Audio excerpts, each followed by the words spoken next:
Hi everyone, I'm McClain Acri. I'm your new host of STEM is Femme.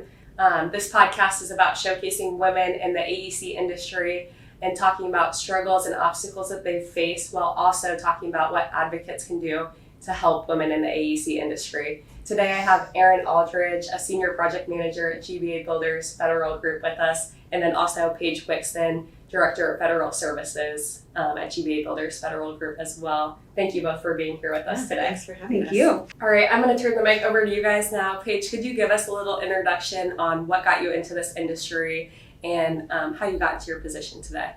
Yeah, I can. So I had a lot of ideas growing up on what career path I wanted to be, and none of them were ever construction. So I think that's kind of interesting. But I'd say one of the funniest ones, I always wanted to be a cash register lady growing up.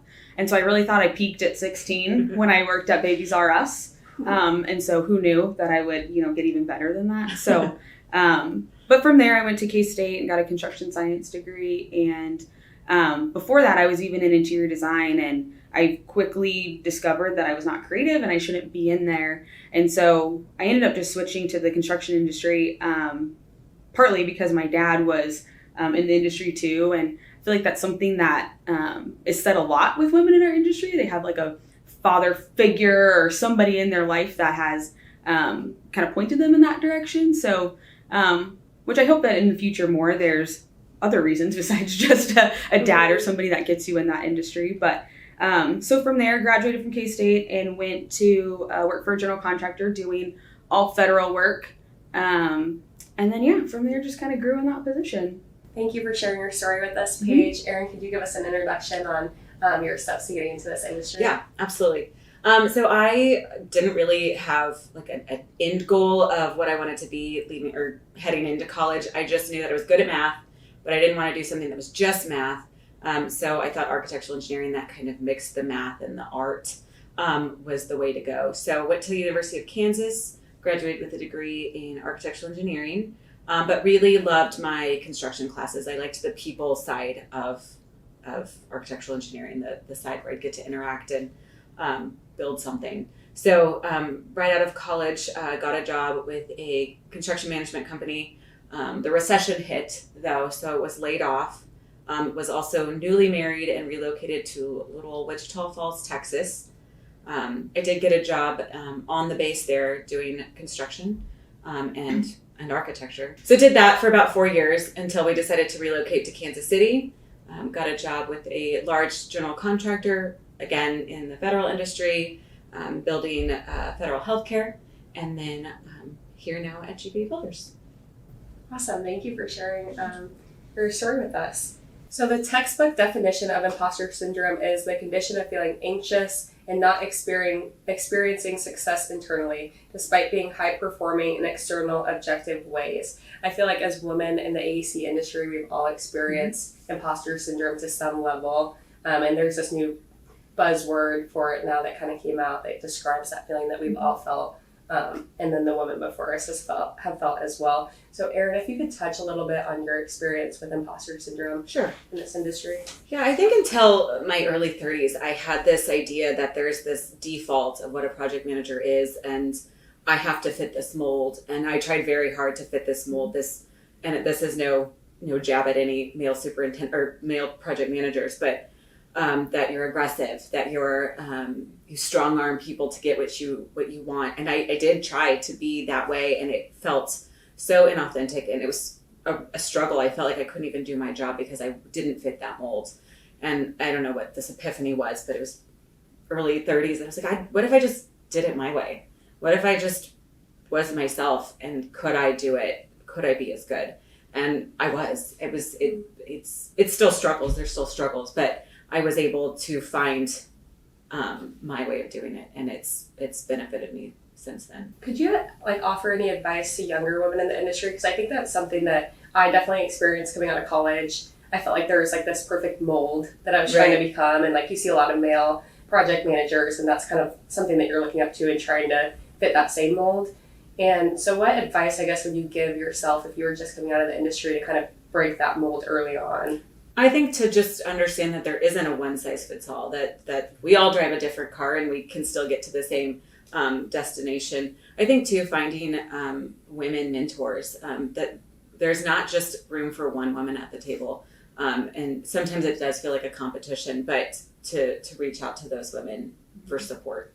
Okay. Yeah, I feel like I'm in such an unusual circumstance getting to have both of you as like mentors in my career, and you both being very successful women in the industry, and not everyone has that right at their fingertips. So I do think like reaching out to other women would be a great option for people who don't have that same experience that I've gotten here. So Paige, if you could touch a little bit on your experience with imposter syndrome. No, I was going to just add on. I had the same thing, early in my career, and I remember specifically every time I went to a job site, I would wear all black and put my hair up. Doing that. Yes, so similar, but it would always be like something branded, and I'd have my hair back in a ponytail, like, so I just try to fit in as much as possible, just because I didn't want to appear different than everybody else that was on the job site. Did you put your hair up too? Always? Oh yeah, put it always up in a ponytail. Not that problem for me. Did you do the same thing? Yeah, so I just wanted to fit in and look like everybody else. And so eventually I got to that same point too, where I was like, I wasn't being authentic and genuine to myself. And so it's just so much more work. It is. To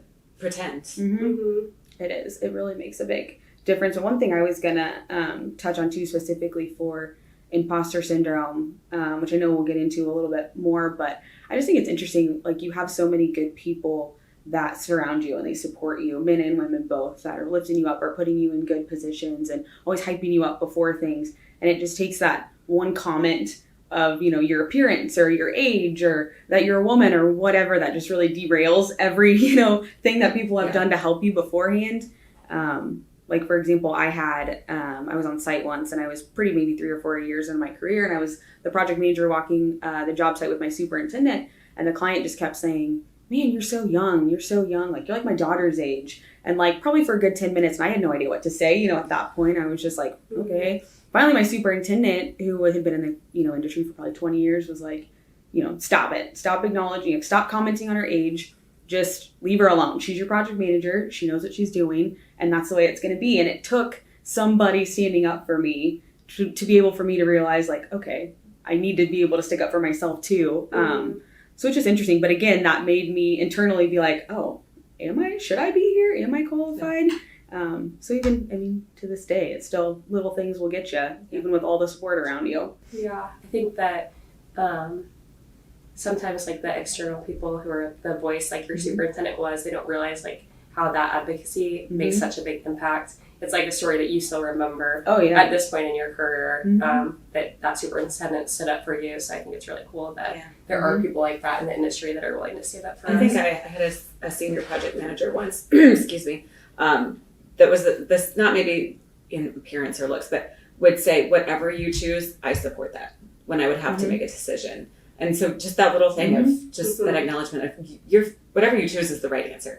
And I support that answer.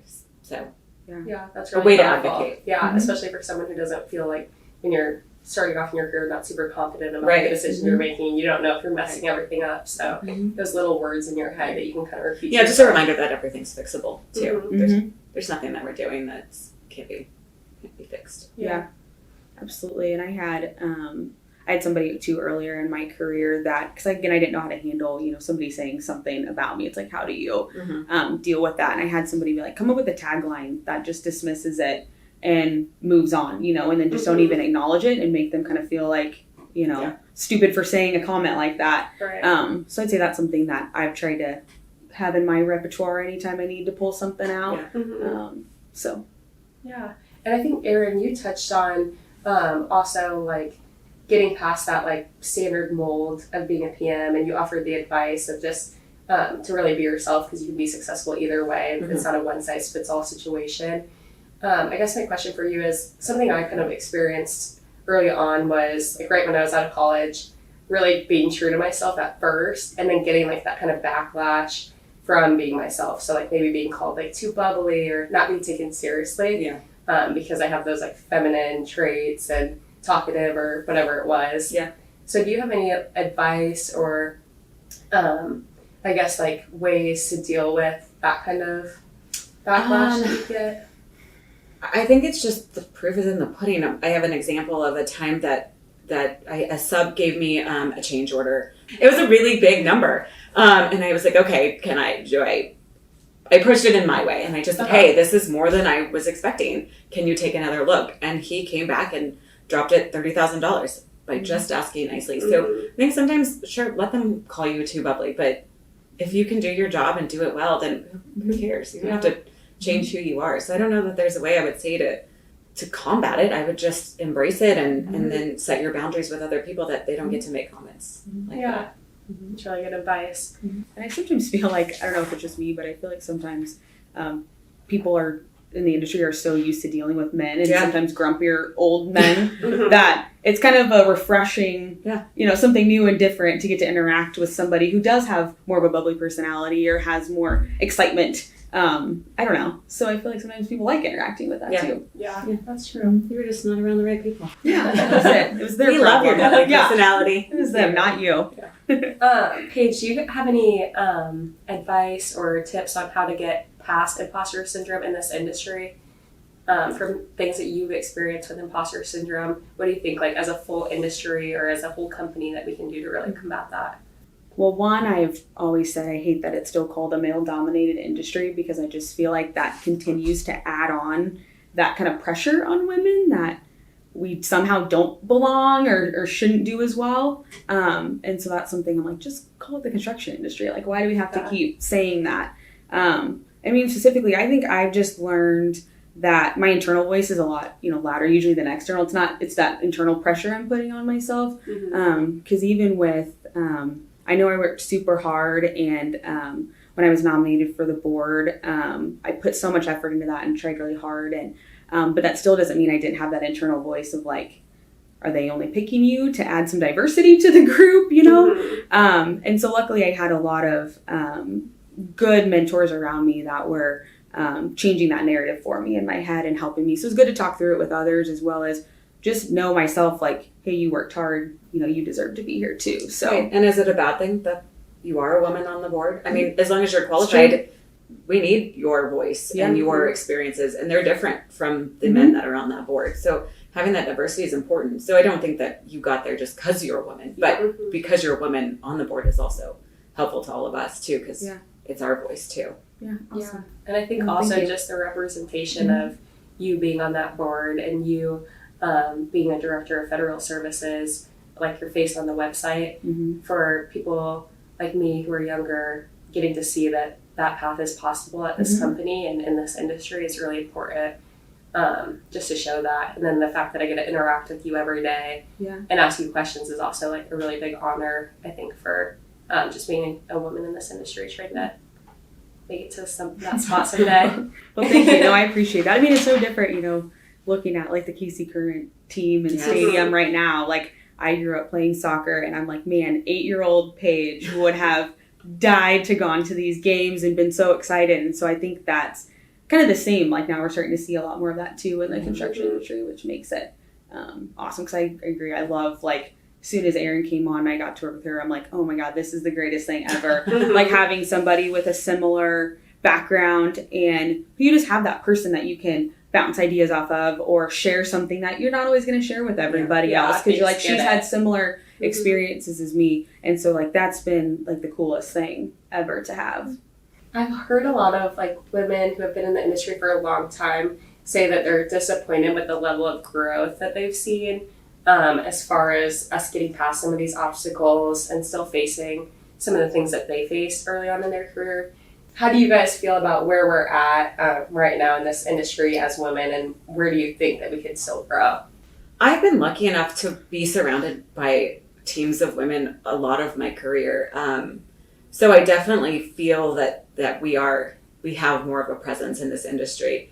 We have a few female superintendents on our team now, which is fantastic. I've worked with a couple others at previous jobs. So yes, obviously there's still room for growth. It's like that quote, how many women are enough on the Supreme Court? Well, when there's 9. So I don't think there can ever be too many women. Obviously we still have, to improve that, but I do think that we have made our mark on the industry. And I think as we see more and more vice presidents and directors and C-suite level executives, I think that exposure is good too, to continue to grow women in this industry. Yeah, and I would say I will just put a specific plug in for GBA builders. I mean, I feel like our guys that we work with are super supportive and always looking at us as equals and never anything different. Yeah. So I think that's a pretty cool environment that we all three get to be a part of too. Absolutely. So yeah, I agree. And as you discussed the growing number of women in this industry, something that some of us may have experienced or you hear people talking about is that there's only room for one woman in a trailer, at a job site, in the office, as a superintendent, where we're growing those numbers, but there's still a small amount in comparison to the men in those positions. So what can we do to make sure that we're not singling out that there only can be one woman in this position and not pushing other women down that are trying to do the same thing that we're doing? I would say kind of specifically what we already talked about is making sure that, I know I'm very aware, at least as soon as you got brought on, is making sure I'm giving you every resource and whatever you need to help you be successful too, because I want you to learn and grow, and kind of have that same career path that, we've had and the success that we've had too. So I think it's just, I try to be aware of other women around me. I mean, we have some other also awesome women in our group too, who just trying to reach out to them and make sure that they feel supported too. Yeah, I think there's a graphic that I love, and it's women on ladders, and they're reaching down. They're not climbing up. They're reaching down to help the next person up. So I think being that mentor when you can, or being that sounding board to pull the other women up with us. Do you think, so like you guys kind of described, both of you are in leadership roles, and both of you are women, and so you have that ability to kind of bring women up with you. Do you have any advice for the men in this industry that are in your similar roles and how they can support women making it up that staircase or ladder? I would say the same. I mean, they just need to be aware of, any really younger staff around them too, and making sure that they're doing everything they can to mentor and support. And I think too, just acknowledging that we do have differences and we do have different obstacles too. I think the acknowledgement's important. Part of it is that it's not the same as what you've dealt with. It's different, and so we need different resources than our male counterparts. Yeah, I think that's huge, is the acknowledgement, because I've definitely experienced both ends where I was in a situation that was difficult because I was a woman, and men who were like, oh, just brush it off. It I guess it hurt a lot worse than men who were like actually acknowledged, like, no, that's not okay. Right. We have to make sure that doesn't happen again. Yeah. And so I think the acknowledgement is huge when it comes from our male advocates in this industry, especially on a job site or anywhere like that, when you have someone there that'll stand up for you. Absolutely.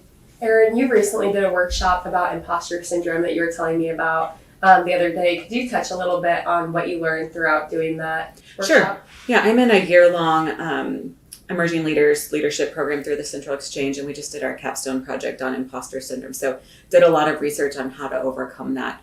And a lot of it is acknowledging the feelings. It's using positive self-talk. It's setting boundaries. It's finding a mentor. It's trying things new even when you're afraid. But the biggest takeaway I had from this research was this Harvard Business Review article by Rashika Tolshin and Jodi Ann Burry called "Stop Telling Women They Have Imposter Syndrome."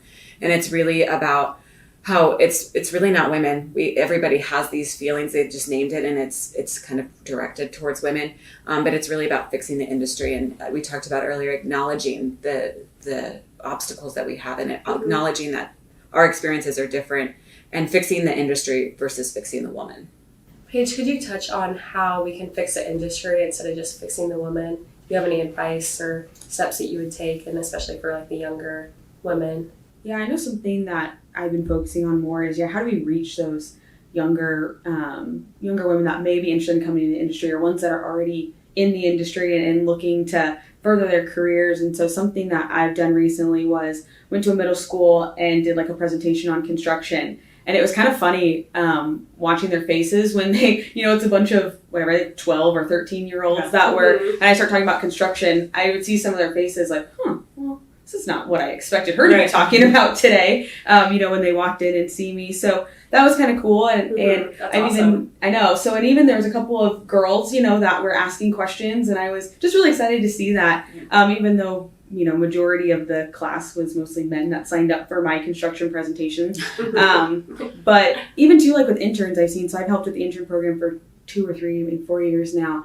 And I'm starting every year I see more and more women resumes that are coming through that are in either construction or engineering programs that we're interviewing. And I think that's so exciting. I mean, I would say probably 30 to 40% of the kids we're interviewing are women. And so I think that's awesome.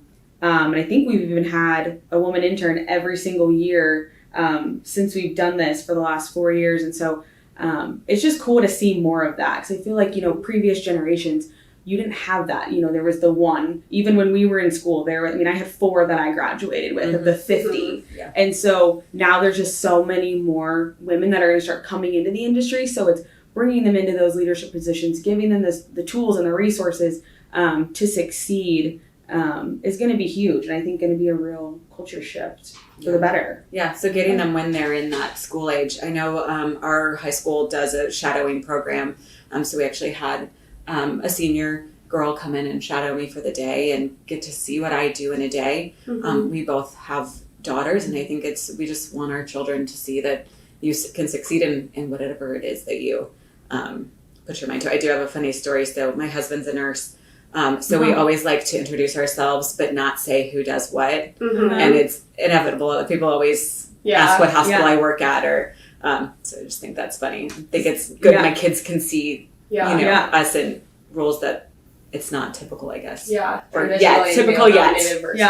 I've had a similar, so I have started driving the truck recently that has the GBA logo on it. So I'm a truck driving person now. I wonder if you are the first woman to have a GBA builder's truck. Our superintendents that's true. Probably would have before. Yeah, that makes sense. I was going to say breaking records. Well, what's funny is that in my neighborhood, there have been 2 separate times where I had an older man, I don't know, in his 60s, and then an older woman in her 70s, both of them at 2 different times come up to me and go, "Did your husband get a new job?" And I was just like, "No, why?" And they, "Well, he got a new truck." And I go, "Oh, that's my truck." And they both just were like, "Huh?"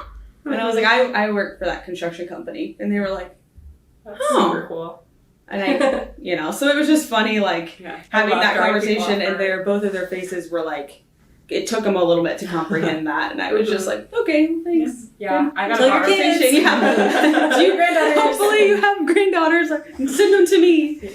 But I got to borrow one of the company trucks when I was driving to one of the job sites, and I felt like at every stoplight people were just looking at me, and I was like, because it's a girl in this huge truck, and you're trying to get all the way up to the steering wheel because it's not built for a woman, clearly. But it's really cool. Yeah, it was pretty funny. Growing up, my mom was a mechanical engineer, and then she worked in the manufacturing industry, so also very male-dominated.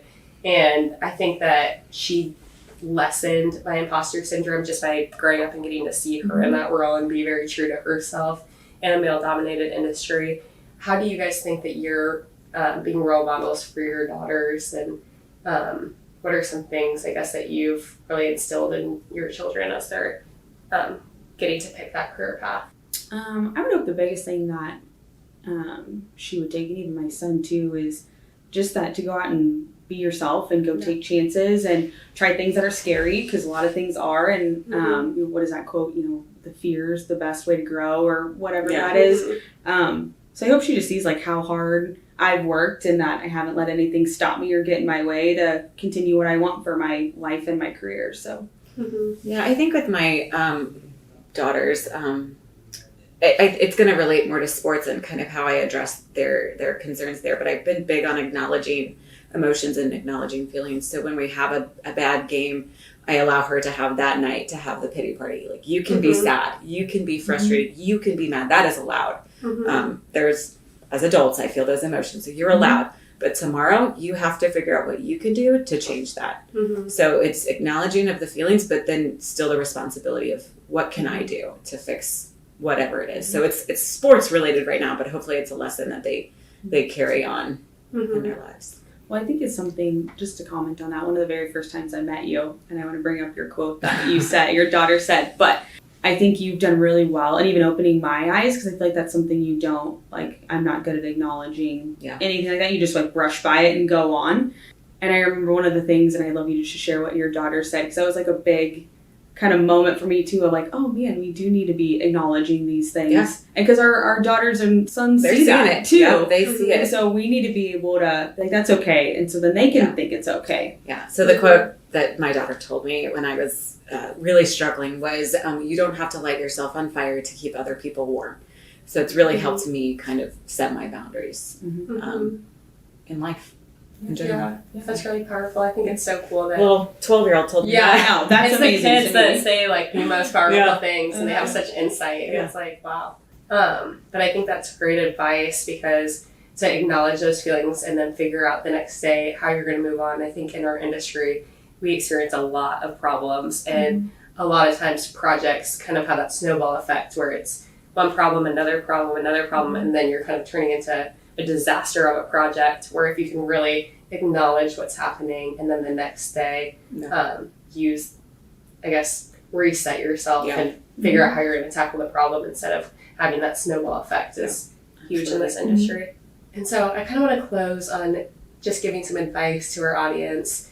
So is there any advice that you would give your younger self, graduating college, going into college, that time frame, before really setting off a career in this industry? You want to go first? Or I don't know. You can go. I think that like, things are going to be scary, but everybody else is also scared. Like, I think that I put this pressure that I'm the only one ever dealing with that, but all of us are scared at some point. So it's okay to be scared, and obviously to be myself and not try to be somebody else. I think we've talked about that a lot, so that I would definitely tell myself that. But yeah, that it's okay to be afraid, and it's okay to ask questions. And when you're right out of college, nobody expects you to know it all. And I think that I thought I had to know it all. And I've learned that even now, at 40, I don't know it all. No, I agree. And I would say the same thing. I think my very first boss told me something, which I think is good and bad, but he told me, always be the person that somebody can come and answer and get an answer from. And so early in my career, I was like, I will be that person. I will go and know everything. Right. Well, it's impossible to know everything. So I feel like that was a positive, because it made me work hard and become who I am today for sure. But then it also set me back a little bit too, because then if I didn't know something, or if I couldn't solve a problem, I'm like, okay, well then what did I? You should have added a caveat to it, or the person that will go figure it out. Right. So for this last portion of the podcast, we're going to play a game called Two Truths and a Lie. I'm sure you guys have heard of it before. But we're just going to start off with Erin, and you can tell us two truths and a lie, and me and Paige will try to guess. And we know you pretty well. We all know each other pretty well, so it might be hard. Okay. I set up a dance competition on site for subcontractors. We had a Super Bowl party at the job site when we had to work over that weekend. I made cakes with inappropriate quotes for the site team. Ooh, those are all, I want them all I'll to be let true. you guess, because I feel like I know this one. Okay, I want them all to be true, but I'm going to go with the Super Bowl party one as a lie, because I really hope you did have a dance-off. No, we really did have a Super Bowl Dang party. it! Did not have a dance-off, but that would have been awesome. But now we can do that. Now we need to have a dance-off. Okay, now I'll do my two truths and a lie. So I thought the dumpster was a generator on my first day on the project site. I went into the construction industry because I was bored with manufacturing in college. I put together a proposal for why I believe that we should get a grill on the job site. I also know the answer, so I'm going to let Paige Oh, man. Okay. I don't have an advantage since you guys were on the same project together. Let's see. I want to believe the first one, that you thought the generator was a dumpster. Why do you want to believe that, Paige? Because you're an empowering woman. I just do. And then I also want to believe the grill one. So I'm going to say the middle one about manufacturing is why we got bored of manufacturing, whatever that one was. That's your lie. Yeah. No, that's the truth. I actually did get a grill on the job site, but I didn't have to put a proposal together. I just asked and they said yes. I could totally see you putting a proposal together. Yeah, I would have if they rejected it. Okay. Okay, well, mine are not. They're construction or work related mostly, so sorry. Okay, so I have met a celebrity, specifically Sir Mix-a-Lot. I have traveled to 25 states. or That's doable. I was fired from my first job for stealing a shirt. I think know it's two of them. the second one. I think so too, because I feel like, but you don't seem like someone who would I steal. feel like you did though. I feel like she told us that before. story. Yeah, I'm gonna admit the middle one. Yeah, me too. All right. How many states have you been to? Do you know? I know. 24. I didn't count. I just It was less than 25. Okay. Well, thank you guys so much Yes, for thank you. coming and joining us today and Thank you. being so candid and honest about your guys' experiences with imposter syndrome and just obstacles you face in the industry. I know that you'll both be a huge inspiration to a bunch of women listening in on this who have experienced some of the same things. So I really appreciate you both being here today. Yeah. Thank you. Absolutely. Thank you. We want to close on just a final thought of fix the system and don't just put a Band-Aid over it. Again, thank you all for listening in.